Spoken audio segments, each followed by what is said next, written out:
Palestra de Joel Goldsmith, A Verdadeira Identidade.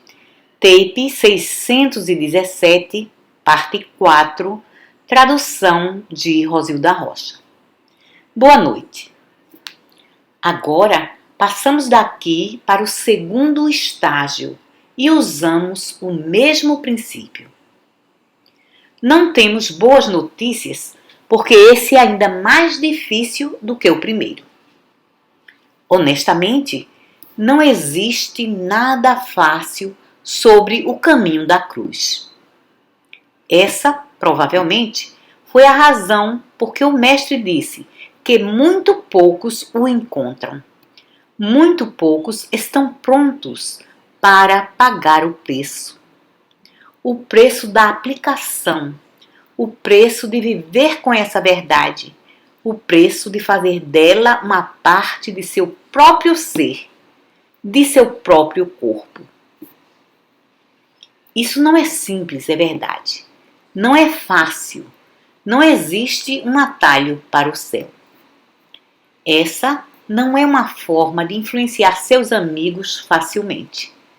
Se tiver que influenciá-los, terá que ser pelo caminho árduo. E aqui está a segunda parte desse princípio. Estamos diante de uma aparência que diz que somos uma pessoa num mundo de 4 bilhões de pessoas. Somos apenas um dentro de 4 bilhões. O que podemos fazer com ou contra 4 bilhões? Isso é algo que nos deixa muito sem esperança. A verdade é que a única coisa que é poder, a única coisa que realmente opera como poder na consciência desses 4 bilhões de pessoas é Deus. E assim é cooperativo e, portanto, somos uns com os outros e um com Deus. Entretanto, o mundo das aparências diz que existem 4 bilhões de pessoas, cada uma com uma mente própria, cada uma com uma vontade própria, um desejo próprio e uma ambição própria. E não temos esperança alguma de poder lutar contra isso. E realmente é. Se você aceitar as aparências e se julgar pelas aparências, deve também desistir da luta, justamente agora, porque essa é a crença entre seus parentes e seus amigos. E você ficará desanimado e não irá muito longe com essa verdade. Agora, se você somente puder ver que a maior parte dos ensinamentos do mestre reside em um só poder,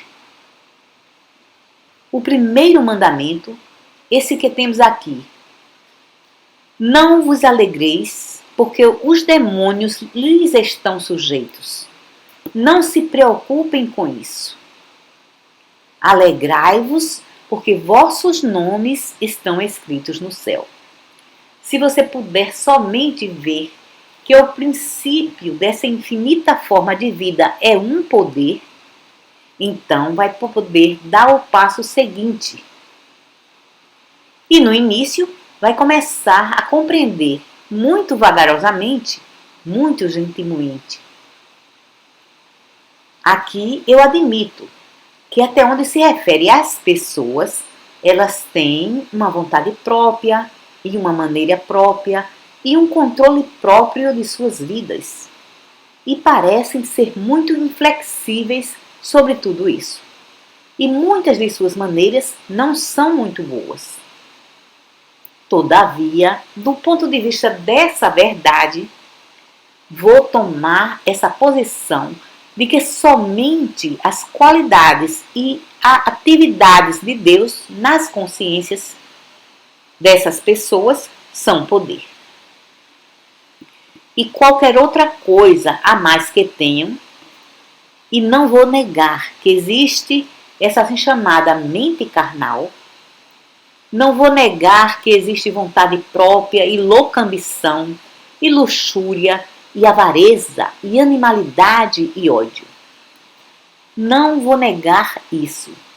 Vou simplesmente negar que essas coisas constituem poder, ou que são constituídas de poder, ou que têm um poder para fazer qualquer coisa, ou para ser qualquer coisa. Agora surge o teste.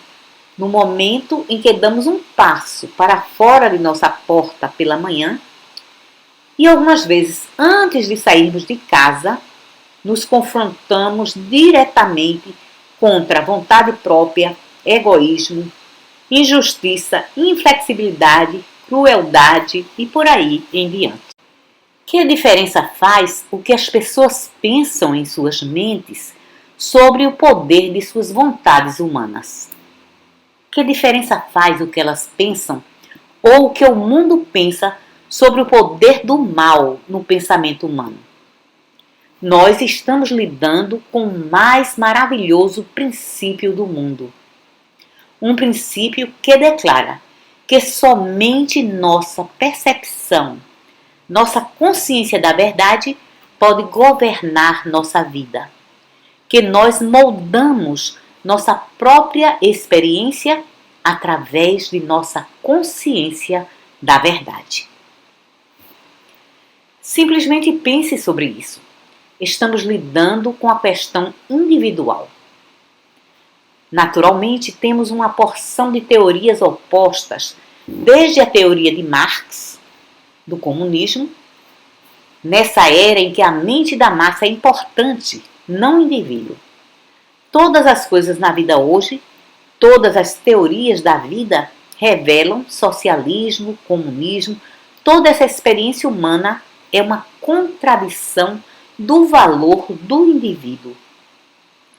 E ainda assim, nosso ensinamento é baseado na verdade de que somente o indivíduo é importante, de que a massa não tem importância alguma, não faria falta. E se tudo isso desaparecesse, todo o mundo da consciência das massas desaparecesse, se tudo isso desaparecesse justamente com as massas da humanidade, não fariam falta. Somente o indivíduo é importante. Aqueles que não gostam dessa abordagem da vida nunca se encontrarão à vontade nesse ensinamento, porque ele é uma completa exposição da individualidade. E não apenas disso, mas da individualidade infinita, na qual cada indivíduo na face do globo tem a habilidade, se a abraçarem, de expressar a medida completa da mente divina, a medida completa da individualidade. Não apenas que pode haver apenas um Paderewski, não que pode haver apenas um Hoffman, não que pode haver apenas um Edison. Não. Esse ensinamento do cristianismo ensina que todo homem pode ser um mestre na música, na engenharia, na medicina, na metafísica. Todo indivíduo pode ser isso. Todo indivíduo pode estar tão ocupado, tão apaixonado por isso, que não irá querer nada que seus vizinhos tenham. Nosso ponto nesse momento é: seja o que for que você aceite como atividade de sua consciência, isso será demonstrado por você, a despeito dos pensamentos, crenças e convicções dos 4 bilhões de pessoas no mundo.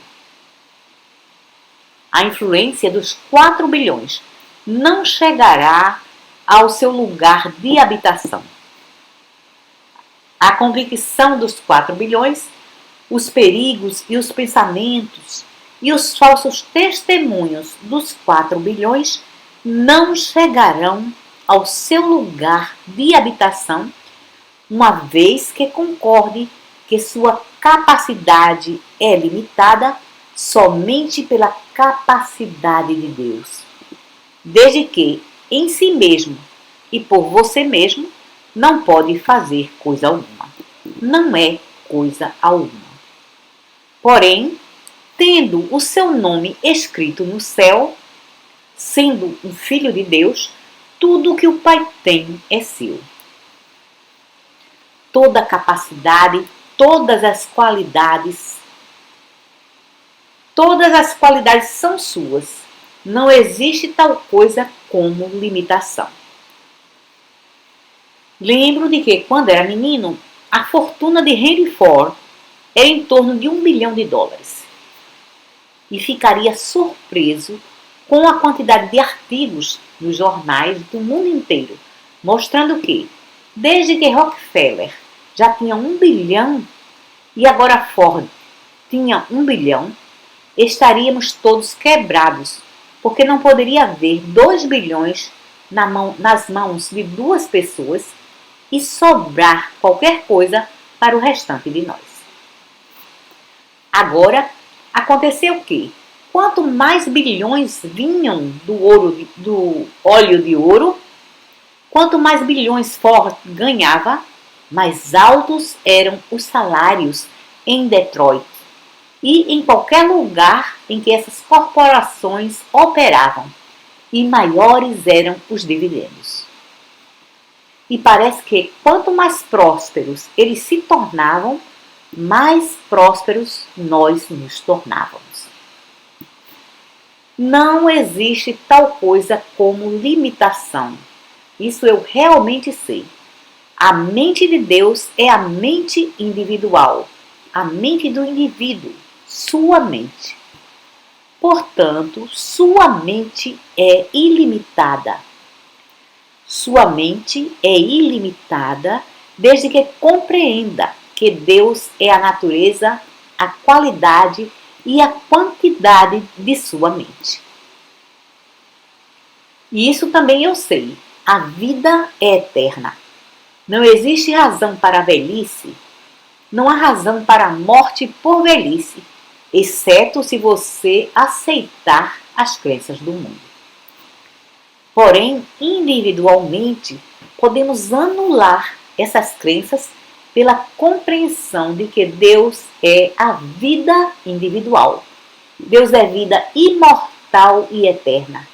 E não temos outra vida, nenhuma para começar e nenhuma para terminar. Assim, dessa forma, compreendemos que estamos sendo governados pela ignorância da verdade. Estamos debaixo das crenças que o mundo criou desde os dias de Adão. Até mesmo a crença de que somos homens caídos.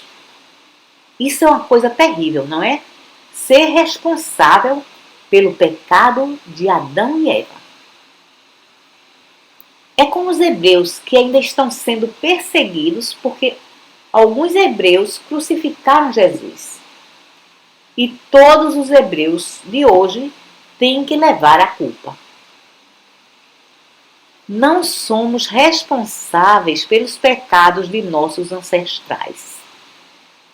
Até mesmo os hebreus, que primeiro nos deram a lei de que os pecados dos pais seriam visitados nos filhos até a 3ª e a 4ª geração, até mesmo eles tiveram o bom senso, 200 anos depois, de anular essa lei e dizer: não mais será dito em Israel que os pais comeram uvas verdes e os dentes dos filhos se embotaram. Daqui em diante, cada um paga a penalidade por seus próprios pecados. Frequentemente esquecemos isso. Até mesmo os cristãos têm esquecido que essa lei da hereditariedade foi banida há milhares de anos, ou há muitas centenas de anos, antes mesmo de Jesus aparecer em cena. Entretanto, ainda assim sofremos por causa dessa crença em doenças hereditárias e pecados hereditários. Agora, em vista dos ensinamentos do Mestre, vamos aceitar nossa responsabilidade por nossa experiência. Não vamos culpar o resto do mundo por nossas falhas ou por nossa falta de demonstração. Porque nossa falta de demonstração reside definitivamente, primeiro que tudo, em nossa ignorância das leis de Deus. E, em segundo lugar, na nossa falta de vontade, após havermos aprendido sobre essas leis, de trazê-las para a nossa prática através da atividade consciente de nossos pensamentos e estudos diários. Agora temos nosso primeiro princípio de que nada externo a mim pode entrar em minha consciência para desafiar a verdade ou fazer dela uma mentira. E vamos ver isso em quatro fases. Quer seja na comida, quer seja na forma de germes, quer seja na forma de pensamentos de outras pessoas, nada de fora do homem, lembrem disso, nada de fora do homem pode entrar em sua consciência que desafie a verdade ou faça dela uma mentira, quer seja o pensamento ou uma coisa qualquer. Portanto, você deve conscientemente aceitar a sua imunidade, justamente nesse momento, de qualquer coisa ou qualquer pessoa externa a você mesmo. E compreender que as questões da vida fluem para fora de você e que não é vítima de coisa alguma ou de pessoa alguma externa a si mesmo. As questões da vida fluem do centro de seu ser. E então, desde que tenha alimento que o mundo não conhece, desde que tenha essa fonte de água que é sua vida eterna, desde que você mesmo seja o pão, o vinho, a água, a ressurreição, e desde que corporifique isso em seu próprio ser, agora você faz a sua própria declaração de que o reino de Deus manifesta a si mesmo, expressa a si mesmo em seu universo como a sua própria experiência diária de corpo, de saúde, de completude, de segurança, de paz, de alegria. Então vamos para a segunda parte de nosso desdobramento e a mesma começa com essa realização. Isso vai levar um pouco de tempo até que seu pensamento possa se ajustar à mesma, porque justamente agora existem essas pessoas em sua mente e, de uma forma ou de outra, estão influenciando e afetando a sua vida. De forma que não pode viver essa verdade na plenitude de seu próprio desejo. Existem pessoas em sua experiência que estão afetando a harmonia, a atividade, a alegria de sua vida. E se não for num sentido pessoal, provavelmente num sentido político, você e eu vamos tomar nossa posição nessa linha. Qualquer coisa que emana de Deus na consciência do homem, individualmente ou coletivamente, é poder. Você sabe que nesses próximos poucos momentos, você vai receber um princípio que pode, se você permitir, mudar todo o curso de sua vida. Cada um de vocês está sentado aqui aceitando uma crença em um outro poder que não seja Deus. Aceitando a crença de que o pensamento, a animosidade, a indiferença de alguém pode ser uma preocupação para você. Ou que o mal no pensamento coletivo, politicamente, economicamente, pode afetar a sua vida. Provavelmente, você, juntamente com muitos em nosso mundo, estão temendo que a falsa teoria econômica do comunismo ou pensamento do comunismo possa operar para privá-lo de sua liberdade religiosa, política ou econômica. Em outras palavras, que existe um corpo mau no homem no qual pensamentos maus estão operando. E pode estar sentindo que isso, agora ou no desenvolver do tempo, pode ser destrutivo, danoso. E assim vou repetir: qualquer coisa que emane de Deus para a consciência do homem, individualmente ou coletivamente, é poder. Agora vocês sabem que muito raramente eu lhes peço para memorizar uma afirmação. Mas realmente quero que tenham a essência dessa afirmação.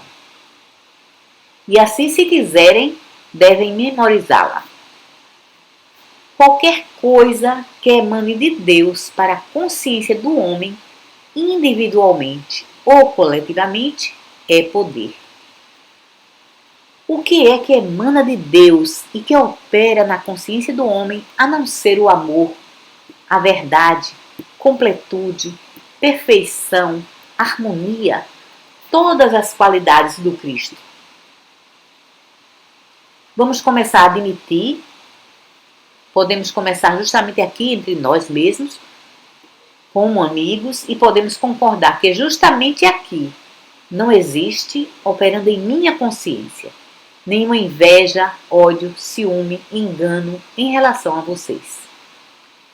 E vocês podem fazer esse reconhecimento facilmente, de que não existe sequer uma coisa em suas consciências em relação a mim, de que não tem sentimento algum em relação a mim, exceto vida, verdade, harmonia, amor, completude, perfeição, gratidão, alegria, cooperação, partilha.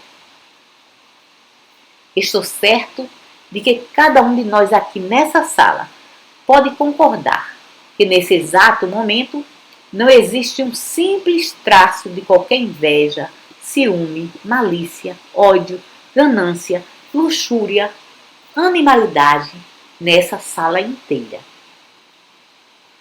E mesmo que houvesse tais pensamentos presentes nessa sala, eles não são poder sobre você ou sobre mim. Somente o crente pode ser afetado por suas crenças. Somente o crente pode ser afetado por suas crenças. Toda essa sala cheia de gente está animada somente pela consciência divina.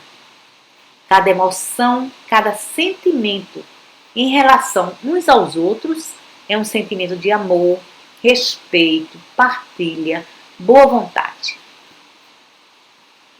Bem, você pode dizer, sim, eu posso entender isso porque somos todos colegas, somos todos estudantes e todos estamos aqui no mesmo caminho.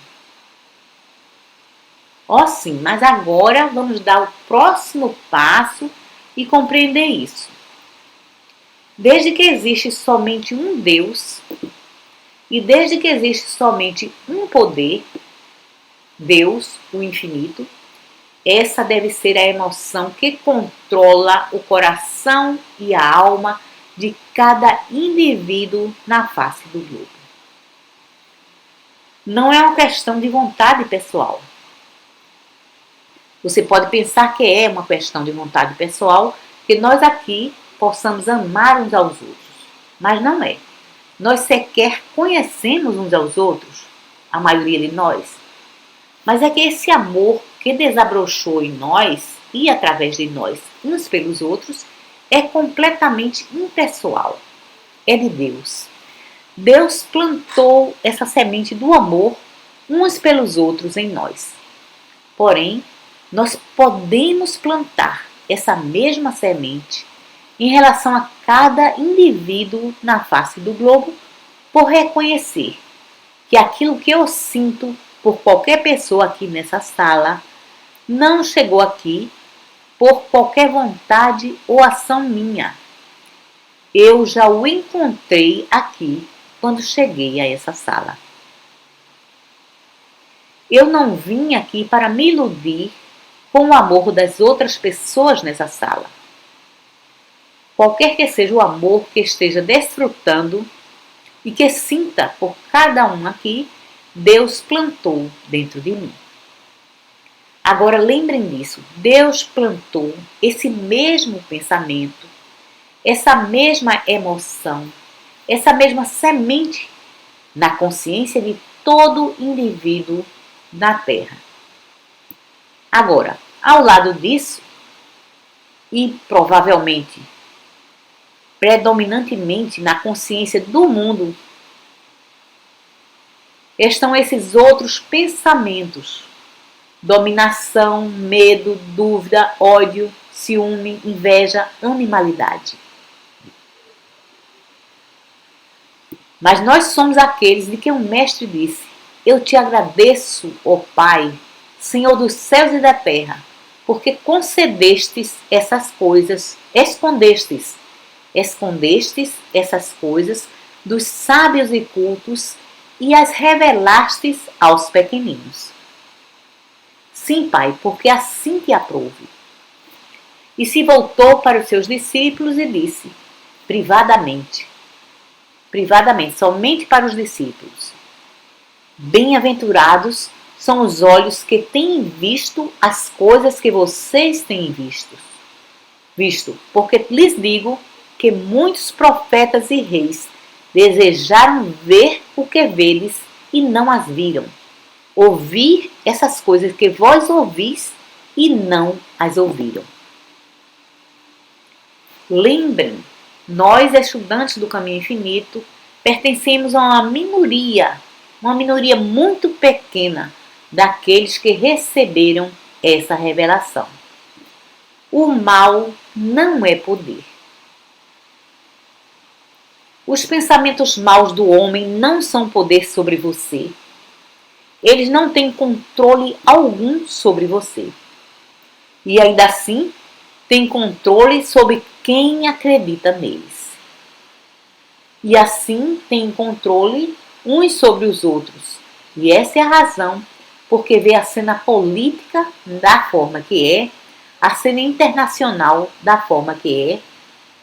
A força maléfica dessas pessoas está controlando umas às outras, porque ambos os lados acreditam no mal. Um está apenas preocupado sobre quem tem mais poder do mal do que o outro. Assim, eles dão a si mesmos o poder do mal e o demonstram. Eles dão uns aos outros o poder do mal e o demonstram. E eu lhe digo, o poder do mal, de todo falso pensamento na terra, não é poder sobre você ou sobre mim, na proporção em que compreendemos essa simples coisa que está sendo ensinada hoje. O amor é o único poder. A verdade é o único poder. A vida é o único poder. Não existe poder no ódio, não existe poder na animosidade, não existe poder na rebelião, não existe poder em ressentimento, inveja, ciúme, avareza. Nada disso, nada disso tem poder. Somente para aqueles que não têm a mente de uma criança e não podem aceitar a grande verdade cristã de que Deus é amor e de que o único poder na terra é amor. O amor é o único poder. Então, Deus colocou na consciência de todo indivíduo na terra o amor. O amor na consciência de cada indivíduo é poder para nós. O ódio, a animosidade, o ciúme que foram implantados ali não podem ser poder. Não são poder, exceto para aqueles que lhes dão poder. Esse é o ponto que quero que veja. Você não deve temer o pensamento humano. Você não deve temer o ódio, o ciúme, a animosidade, a avareza, a animalidade. Você deve compreender que somente aquilo que Deus implantou na consciência do homem é poder. Tudo mais é miragem, nada. Na Pensilvânia, nós ainda temos um grupo de pessoas chamadas feiticeiras. E se você desejar matar alguém ou afastar alguém do seu caminho, pode ir a elas para que coloquem um feitiço sobre essa pessoa. E você sabe de uma coisa? Se uma pessoa cresceu naquela área, pode morrer por causa daquele feitiço que foi colocado sobre ela, porque cresceu com a convicção de que um feitiço ou um feiticeiro tem o poder do mal. No Havaí, onde costumavam ter bons feiticeiros e maus feiticeiros, quando você quer ser curado ou qualquer coisa assim, você vai ao bom feiticeiro e esse bom feiticeiro, o ministro, irá orar e você ficará bom.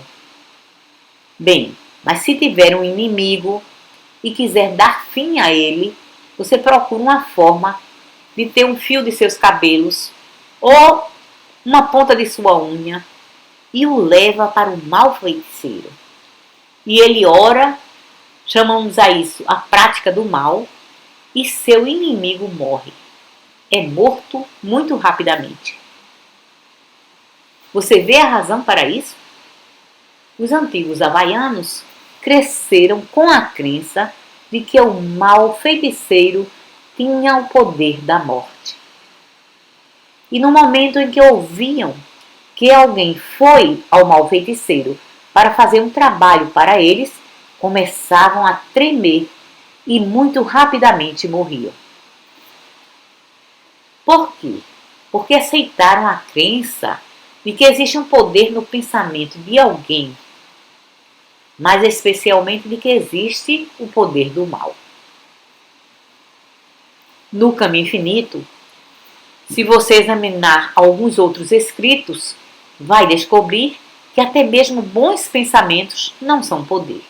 O poder verdadeiro é a verdade. E os pensamentos de Deus não são os seus pensamentos. Porém, quando os pensamentos de Deus o alcançam, quando a verdade de Deus alcança a sua consciência, isso é poder. Uma vez que aceite a crença de que existe poder no mal, mesmo na poeira do chão, não existe razão alguma porque não poderia pegar uma gripe pela poeira do chão ou pólen na flor. Se você lhes der esse poder, ou se aceitar a crença do mundo dessa natureza. Porém, se aceitar a doutrina do Mestre, de que nem mesmo Pilatos, com todo o seu poder temporal, nem mesmo Pilatos tinha poder para crucificá-lo ou libertá-lo, de que todo o poder estava nas mãos de Deus. Se aceitar isso, se começar nesse momento a fazer a sua realização consciente e fazê-la diariamente, até que haja uma parte de seu próprio ser que acredita que cada indivíduo na face do globo está cheio do poder do amor que vem de cima, que vem do alto, e que esse amor em sua consciência é poder, é o poder do bem sobre você, sobre mim e sobre ele mesmo, mas que o mal no pensamento humano, quer tome a forma de ganância, ciúme, luxúria, ambição, seja o que for, não é poder. Por que não temer o mal e não odiá-lo? Em lugar disso, tomar a atitude de Jesus. Pai, perdoa-os, eles não sabem o que fazem. Estão brincando com bolinhas de gude e pensando que são bombas. Estão brincando com pensamentos humanos e pensam que os pensamentos humanos têm poder quando os mesmos não têm poder algum. a não ser sobre aqueles que acreditam neles. Porém, na realidade, não tem poder para o bem e não tem poder para o mal. Todo o poder vem de Deus. E os pensamentos de Deus não são os seus pensamentos. Então, não são os seus pensamentos que têm poder. São os pensamentos de Deus que vêm a você que têm poder. Não são os pensamentos dos 4 bilhões. Não é se os pensamentos deles vão em direção ao comunismo ou se vão em direção a uma outra guerra mundial. Esse pensamento não é poder no que se refere a você.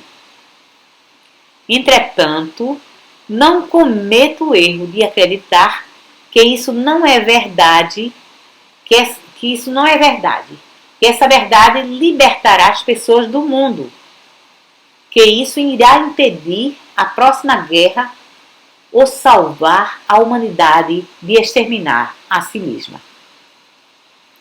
Pode ser que sim e pode ser que não.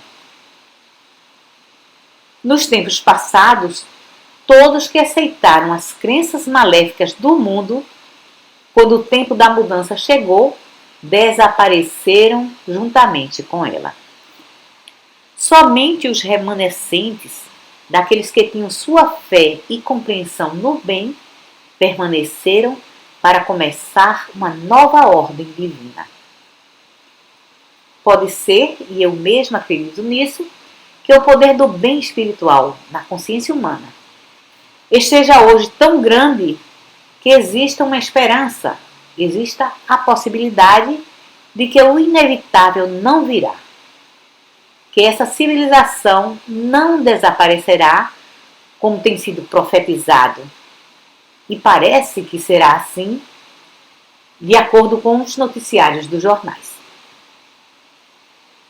Existem muitos líderes religiosos e até mesmo místicos no mundo que acreditam que a exterminação dessa geração, numa escala em massa, através dos Estados Unidos, Europa e América do Sul, é inevitável. Pessoalmente, tenho uma convicção interior de que nos últimos 75 anos, as sementes da sabedoria espiritual têm se espalhado tão tremendamente no coração das pessoas, do que poderíamos chamar das massas, tantos como você e eu, pessoas comuns. Porém, essas pessoas comuns são aquelas que anteriormente jamais tiveram acesso à verdade espiritual. Existem tantos de nós agora com esse grão de verdade, da verdade de um só poder, que eu tenho uma convicção de que de alguma forma miraculosa a civilização ela mesma será salva e de que a transição para a era espiritual não virá, como em gerações passadas, pela extinção da civilização, mas pela regeneração da civilização. Obrigada.